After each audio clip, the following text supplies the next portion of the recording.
So let's start the webinar. Thanks everyone for coming along and sharing your experiences of the Ford Ranger Raptor. I'm going to ask you guys to introduce yourselves briefly, talking about your four-wheel drive experience so people understand where you're coming from a four-wheel driving perspective. So Caelan, give us a bit of a background on your four-wheel drive experience and what four-wheel drives you've owned. Yeah, guys, Callan here from Club 4x4. So look, I've sort of been camping as long as I can remember, four-wheel driving, probably the last 6 or 7 years. Up until about 2 years ago, I was in a GU, a pretty well modified GU Patrol, the 3-litre common rail, and yeah, jumped into the Raptor a couple of years ago now. What did you have before the GU? It was the GU predominantly for that whole period, so I'm really enjoying the quietness of the Raptor cabin. Yeah, okay. All right. Jake, what about yourself? What vehicles have you owned and driven? So yeah, Jake Smith from Narva. So I've been brought up camping and four-wheel driving, so like Callan, the camping side of things. And as soon as I could drive, my first vehicle was a standard sort of 105 series, 100 series cruiser, diesel one with an aftermarket turbo put on it. My wife and I did a big trip around Australia in that one for 12 months. I came back, I sold that, I got another 100 series turbo diesel. I sold that, got an 80 series multi-valve Land Cruiser, found a few little issues with that, so moved that on, and oddly moved on to a Land Rover Defender 110. Yes. And I had that for about 3 years, and then moved that on, and have now got we've got a 200 series Land Cruiser personally that my wife drives. Callan knows it all too well because we insure that through the best. And now obviously with my work vehicle, it's the Raptor. Before that we had a Ford Ranger, and now onto the Raptor. So I've had a few. Excellent, yeah. And Kat, what vehicles have you owned and had experience driving? Yep, so my first off-road vehicle was a Jeep Grand Cherokee. I've been involved four-wheel driving for about 6 or 7 years now, mainly in the club scene. Got rid of the Grand Cherokee when the Raptor was being announced, so we pre-ordered that. We also have a Jeep Cherokee Trailhawk, which doesn't really get driven now, but my other cars are more sports cars. Yeah, okay, good stuff. So I got a decent cross-section of experience then. Now, I'm not going to introduce the Raptor because people know pretty much what it is, but what we are going to talk about is why you selected the Raptor, because it does occupy a fairly unique perspective in the world of four-wheel drive utes, and that means a kind of a unique use case and buyer for it. So, Caelan, why the Raptor? I remember pre-launch, I had the opportunity to snatch the keys off a mate that had it as a press vehicle, and I had about 2 or 3 hours in it out in Western Sydney, and I absolutely fell in love with it. So I couldn't quite put my finger on why. It's just the package. The package is so endearing, so comfortable, but incredibly capable. So for me, it was okay. Yes, there's limitations. Yes, this thing's developed for a specific niche and a specific reason, which is to traverse off-road very fast, which is, I don't mind that. But how do I dispel the myth that very quickly became common, that it's underpowered, it doesn't tow, you can't tour in it because it doesn't have the payload. So for me, it was taking something that I really had, I was really fond about, but also, sticking it to everyone that sort of said, no, he can't do this or he can't do that. So I like a challenge. That's kind of where I come from.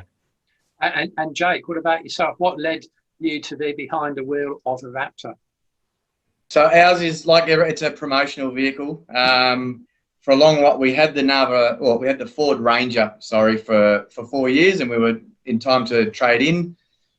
For a long time, I was looking at the 79 series, and like everybody does, and trying to do something with that. Sorry, not everybody looks at the 79 series. But yeah, carry on. Yeah.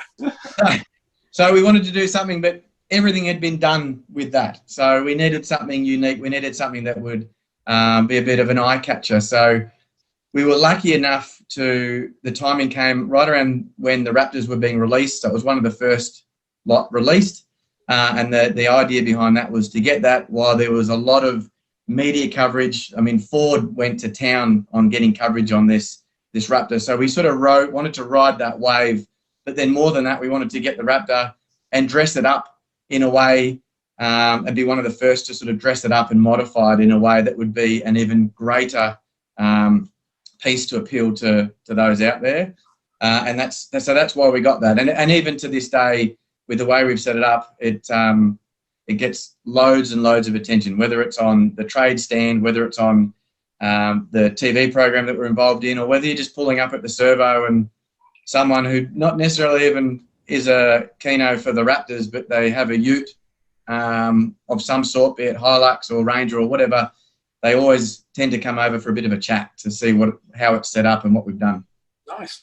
And Kat, what led you to choose the Raptor? Well, I have always wanted the F-150 Raptor. We actually almost imported one before I got my Grand Cherokee, having grown up learning how to drive in an F-350. But when they announced that they were releasing it in Ranger size, we pre-ordered it because it was perfect for the kind of driving that we're doing. And so, Kaylin, what are the best 2 or 3 things about the Raptor?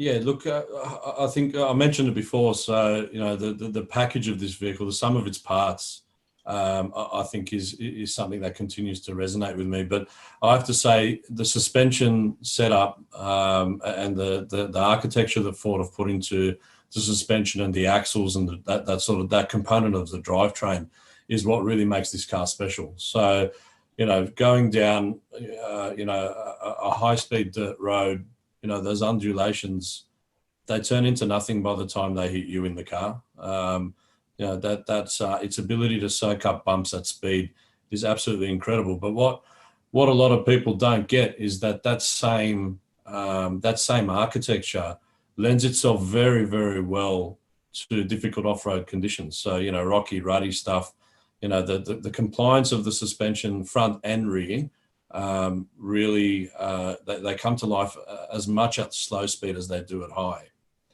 So the suspension is a big one.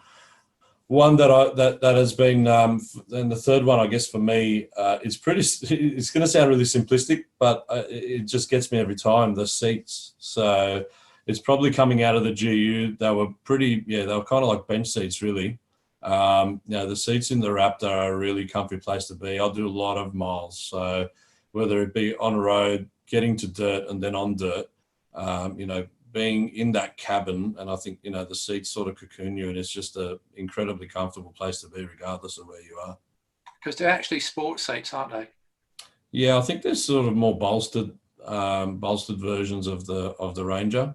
But yeah, super comfy. But yeah, just capability of the thing and the entire package is, for me, it's really hard to separate 3 things out. Okay, cool.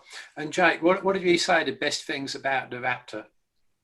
I got to say, I want to give different things to Callan, but the reality is they've sold this vehicle on its suspension and how it handles fast off-road terrain, and for that matter, and Callan touched on it, general off-roading, full driving. So I guess I've got to go with my number 1 is just the way it rides and handles. And even though we've fiddled around with that a little bit, we've put a trig point service body on the back of it. So we've removed the actual tub.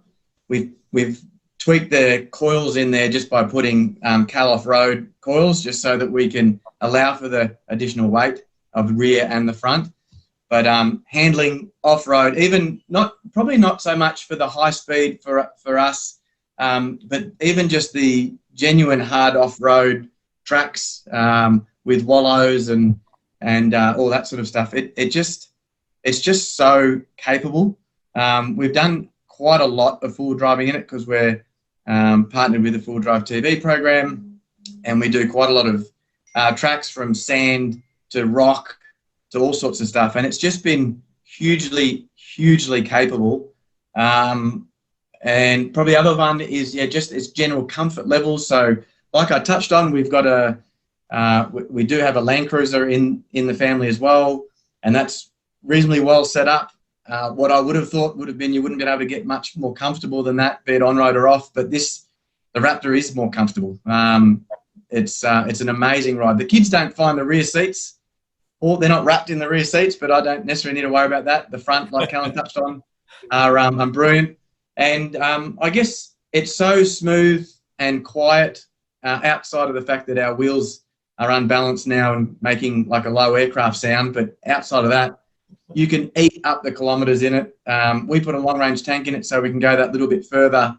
And it's the perfect touring and hardcore off-road vehicle within reason. Cool. And Kat, what about yourself? What are the best things about the Raptor? Well, there's not much that hasn't already been covered.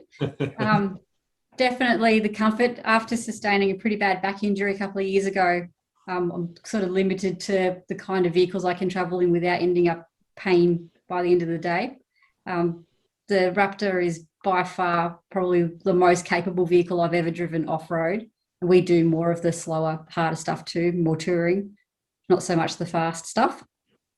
But the kids, I mean, they're adult size now. They still fit in the back. They have their moments, but we can still get along, no worries. Yeah. Now, one point I want to make to everyone about the Raptor is that Ford really promoted it as a high-speed vehicle, which is and you see it jumping and everything else, and it's unloaded, and it can actually do that. We did some of that. I attended the press launch,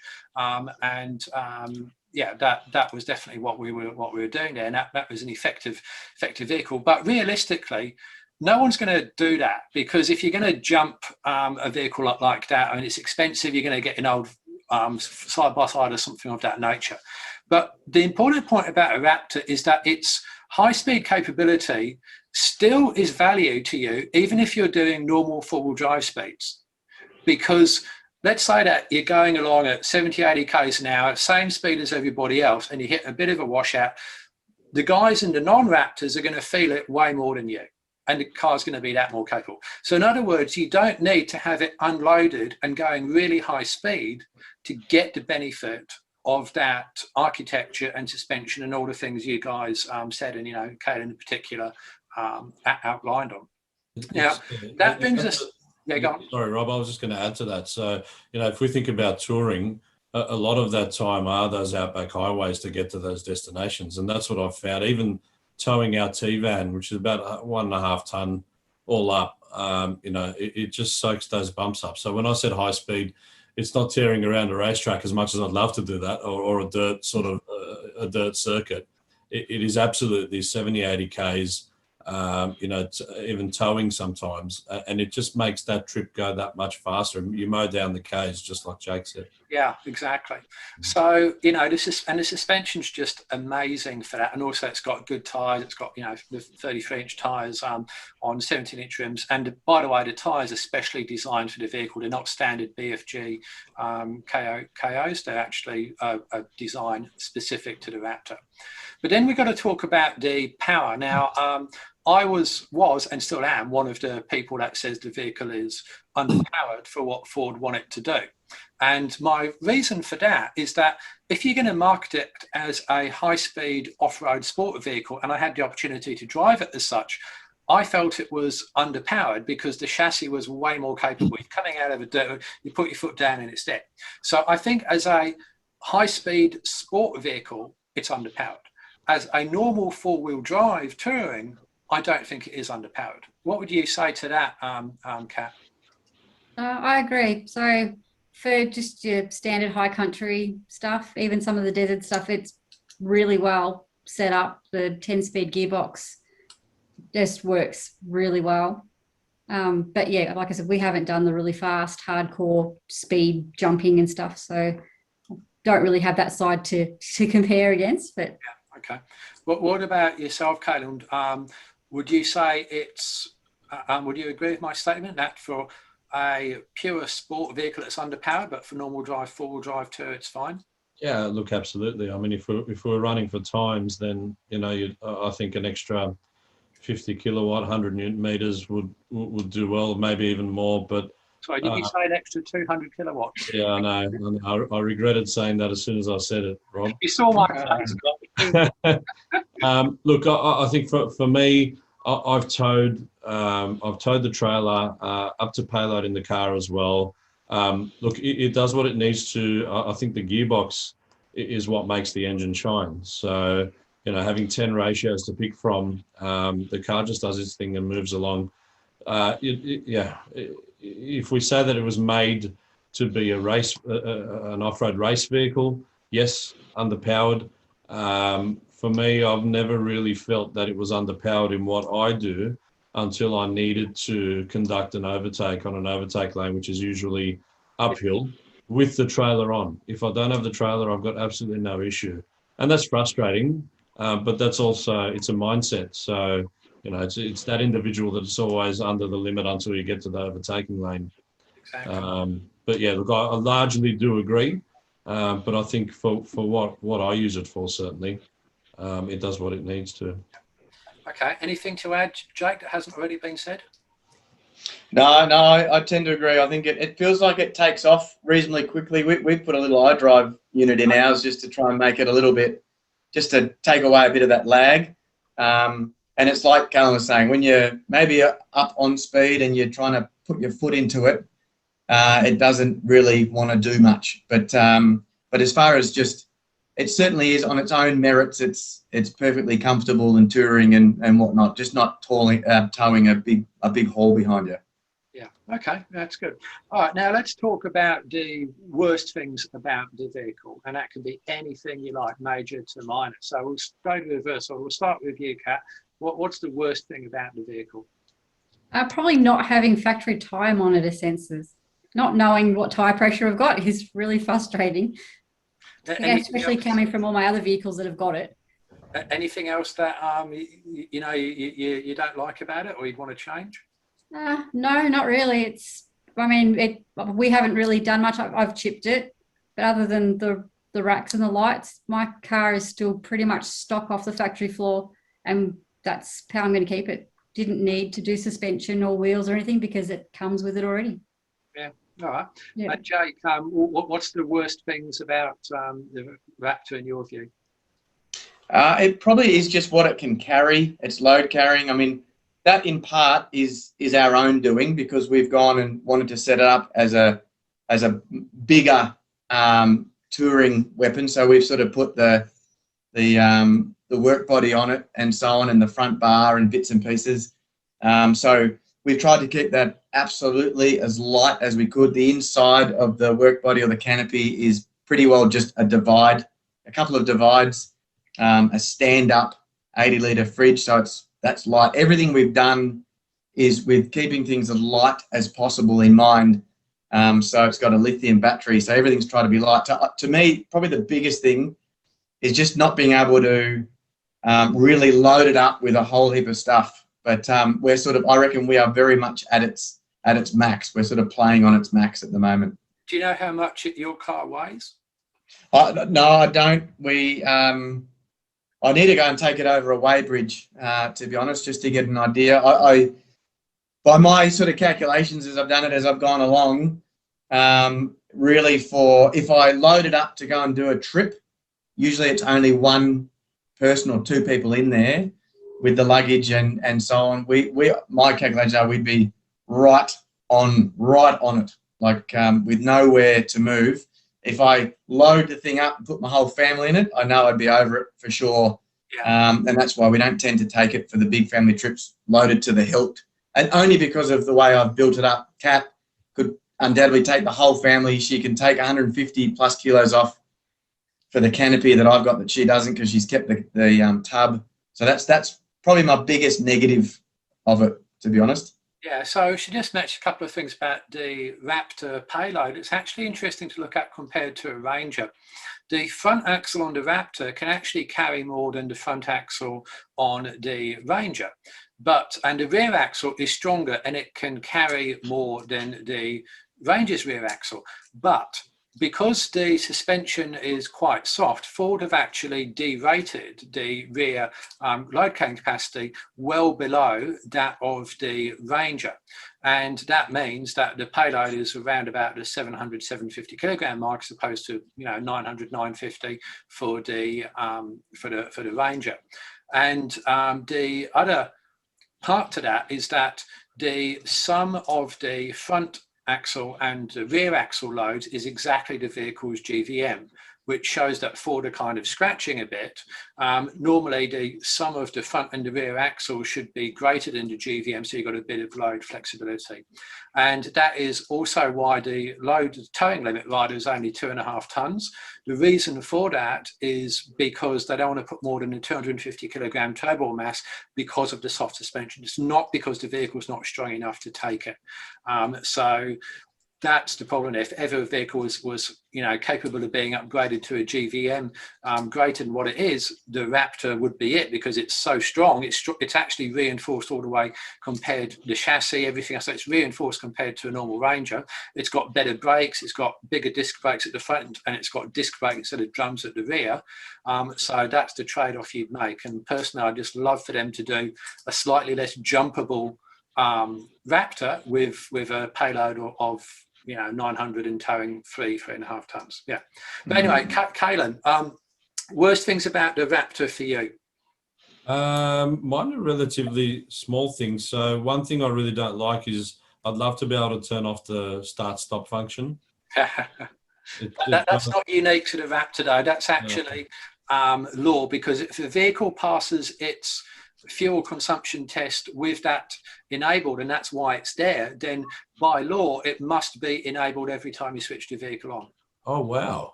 Okay, there you go. I learned something tonight. Yeah, so that's doesn't make it any better though. Yeah, well, that's the thing. Part of the problem is that the fuel consumption test is stupid, because it makes the vehicle stop stationary for a while and start again. That's why the manufacturers put the idle stop in. So to get better fuel consumption figures to pass emissions, etc. But once they've done that, then it can't be disabled. The only way you'll get around it is to put it into one of the off-road modes. Very interesting. Yeah, very interesting.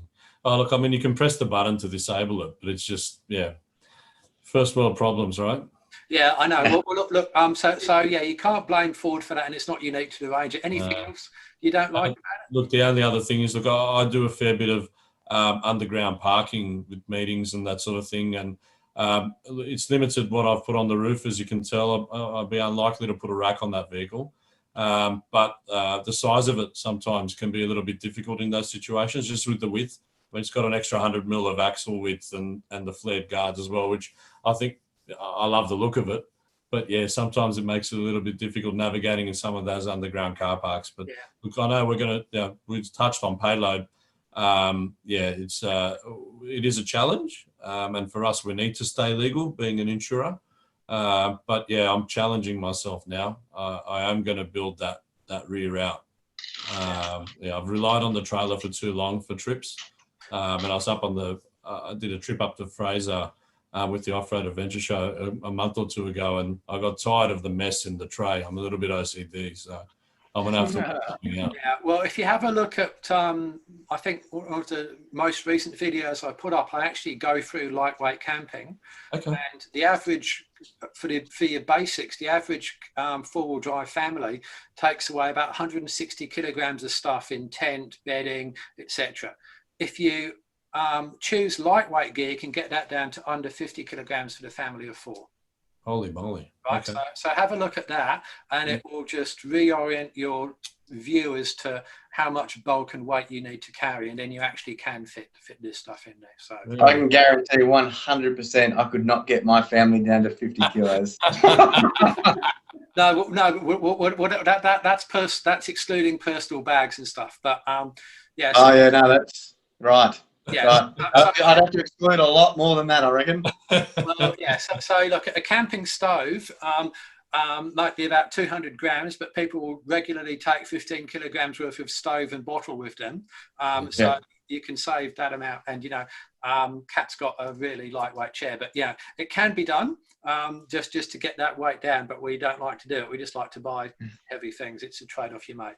Yeah. Okay, now let's just talk a little bit about the width, because one of the differences between, so the interesting thing about the Raptor, and I should say here, is that there's a lot of badge engineered trucks out there which are You know, they've got a few flares, they've got all-terrain tires, and then they're called this, that, and the other. You know, and they look tough because it might be a bit Instagram worthy. But the unique thing about the Raptor is that it's actually fundamentally re-engineered. As I said, coil rear end, disc brakes, wider track, longer travel suspension, recovery points built in front and rear, reinforced chassis. Ford have basically gone top to bottom on that thing and completely re-engineered it. But one of the things that they did was they actually made it wider. The thing is actually wider than a Y62 Patrol, and everybody whinges, well, apart from the Y62 people, whinges about how big that is. So, Kat, have you found a width of problem in practice? Not really, because my Grand Cherokee was quite a wide vehicle anyhow. And with the bar work that I had on that, it was probably just as long as what the Raptor is as well. So I haven't really struggled with parking it or anything because I'm used to having an extra long and wide vehicle. Okay. And Jake, what about yourself? Oh, I must admit, coming from a Ranger before it, you definitely noticed the width, obviously not the length, Yeah. but yeah, not too long to get used to it. Like we were saying, we've got a Land Cruiser as well, so there's two rather big vehicles in the driveway. So no, it took a week or so, and I was used to it, and wasn't touch parking it anymore. Yeah, okay, fair enough, yeah. And Caelan, anything else to add on the width? I mean, you're saying it's a bit of a pain in inner city car parks and stuff like that? Yeah, look, that's the only area where I find the challenge. But yeah, outside of that, you do get used to it. Yeah, okay, that's good. All right, now let's talk about reliability. Kat, any reliability problems from your perspective, or from your car that you've heard of generally? Not really. I mean, the tyres in the wet on the bitumen, being that it's so light-ended, can sometimes be a bit of an issue.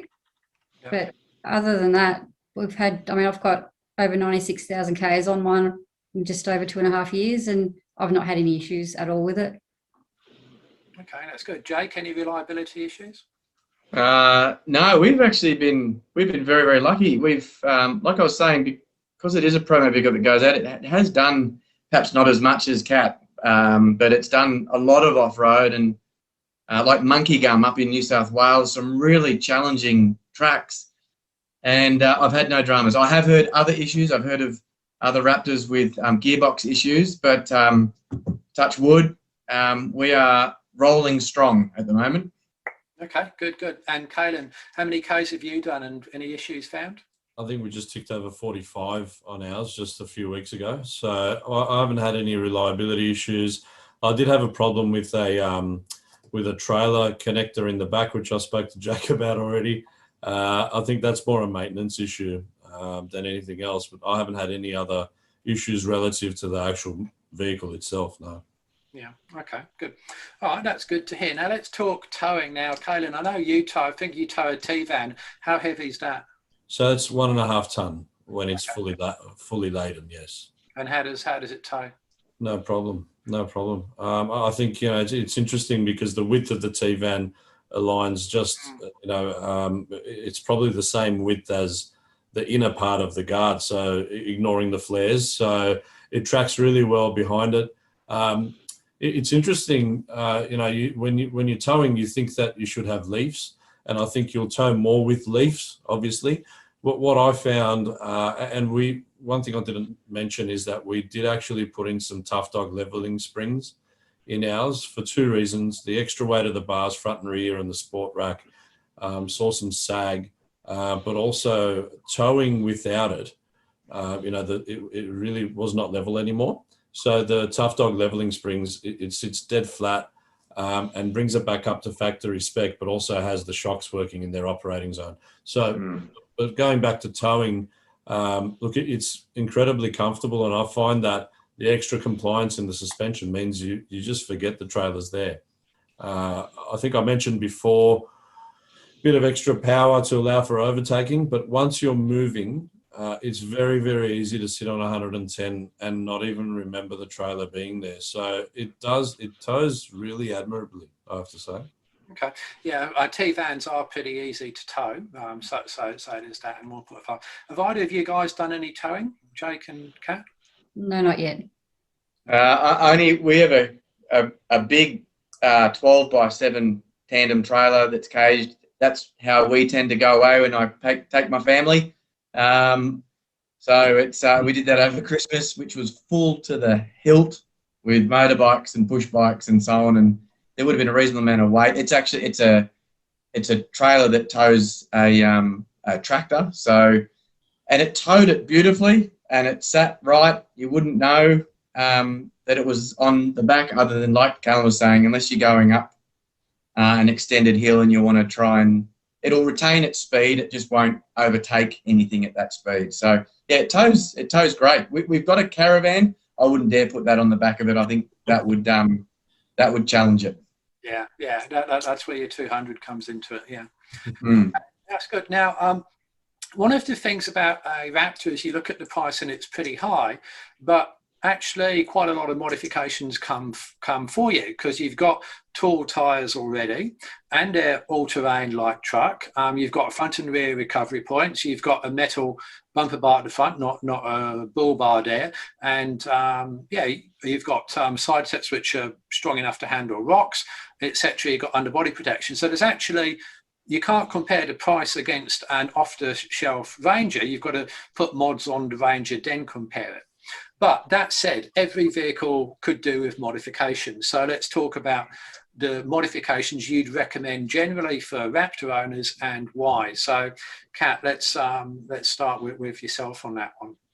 I've got a long-range tank on mine as well, just because, living in the country and doing a lot of the touring stuff that we do, it's just having that little bit of peace of mind, not having to carry jerry cans.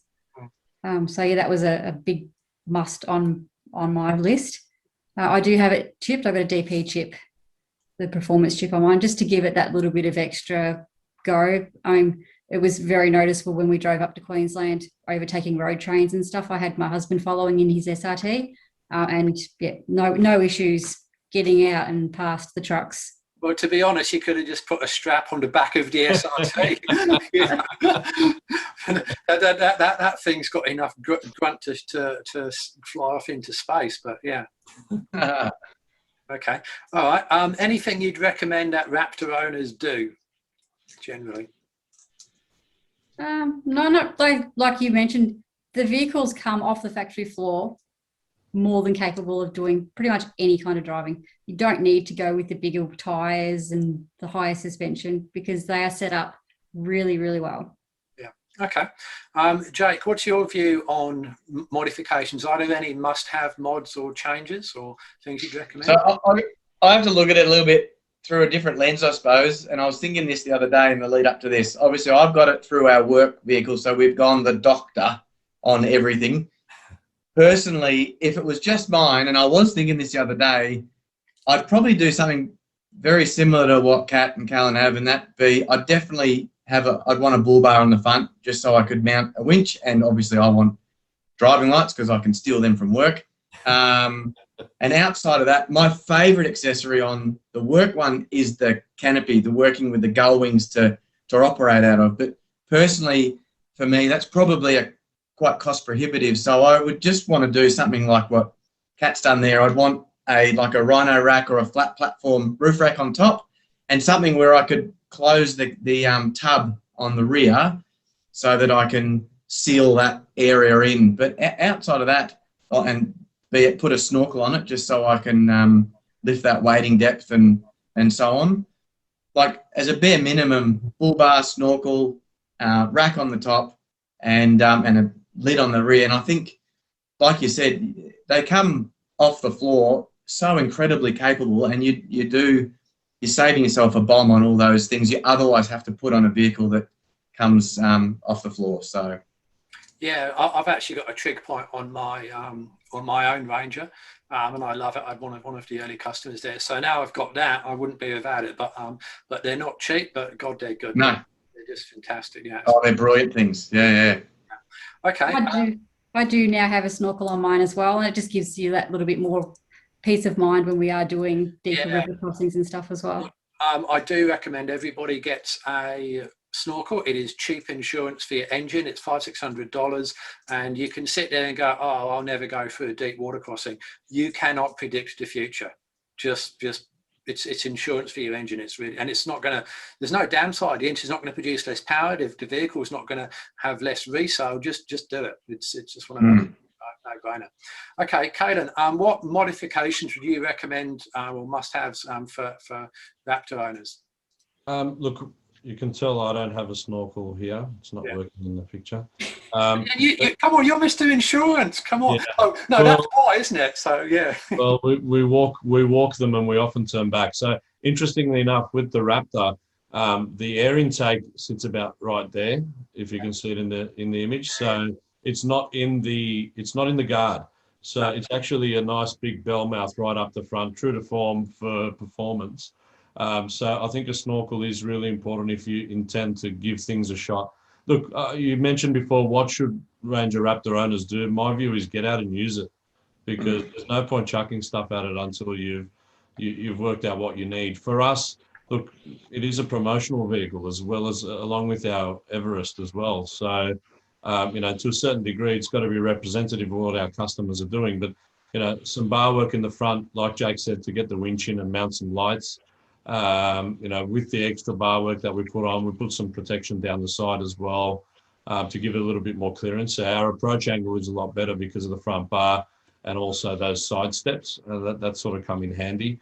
And then look, if once you've done that, you have you're going to have the need or the want as a full driver to put some lift on it.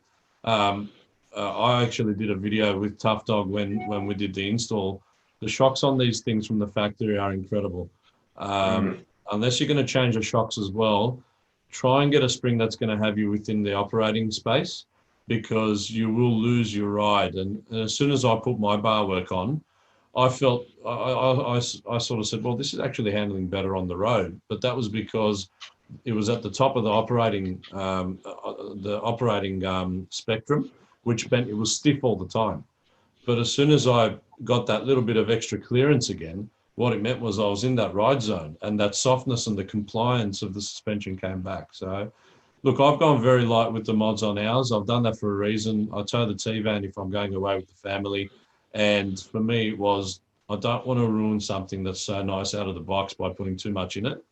But like I said before, I'm going to take the challenge and see if we can make this look a little bit more like your typical touring rig, and prove that it can have a canopy and can have a set of drawers and things like that. But I'm loath to ruin the experience of driving something that's so good out of the box. I got to say, I was so impressed when I drove them on the launch, and I spent a long time talking to the engineers.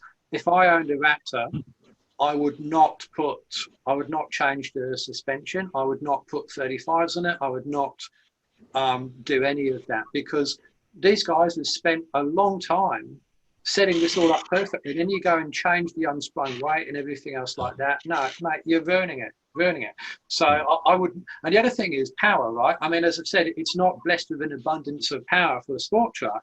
Putting tyres which are 35-inch diameter and then another 3 inches wider is just going to sap that. So I just keep it there. And it's also my view that, if you get 32, 33-inch tyres, you can tour anywhere on Australia, and a few places you can't, you can winch. So, you kind of don't need it. So, but, for me, I'm a performance sports car driver as well. So handling is important to me.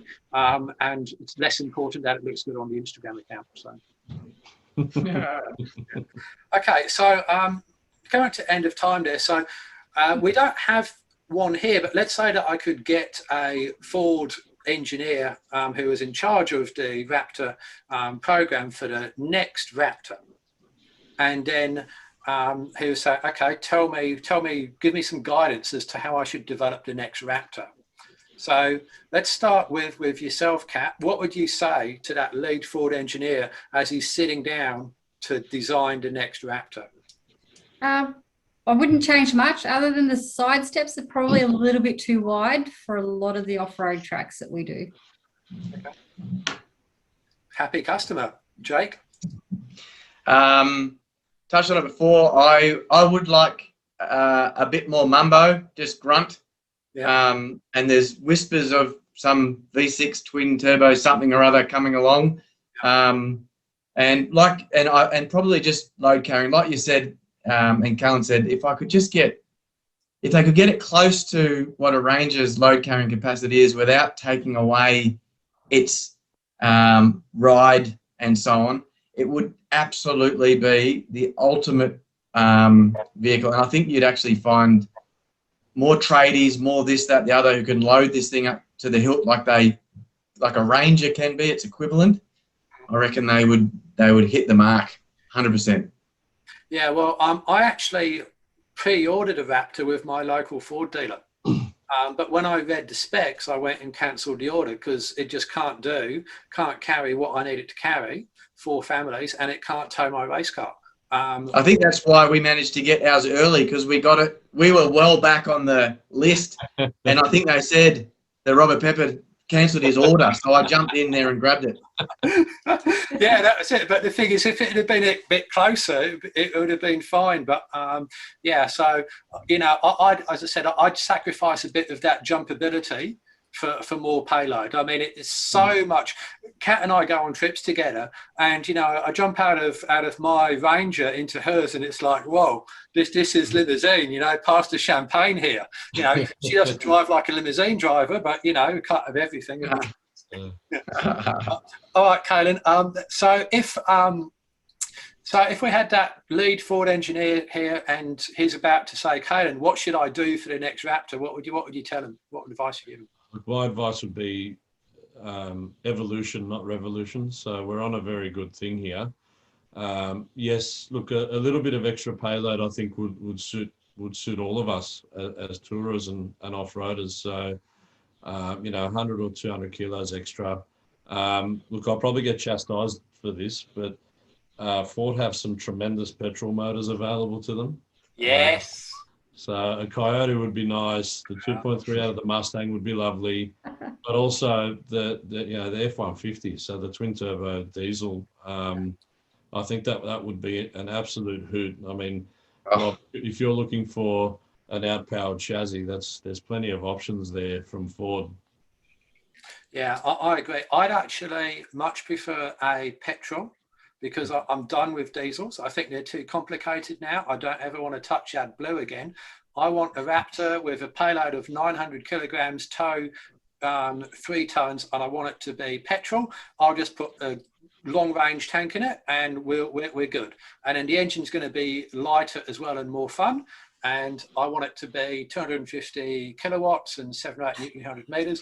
And then, then we're talking, right? And then I want it to be a V8 supercharged version. And then I will sell a child or a kidney or something like that to get it. I'll be right behind you.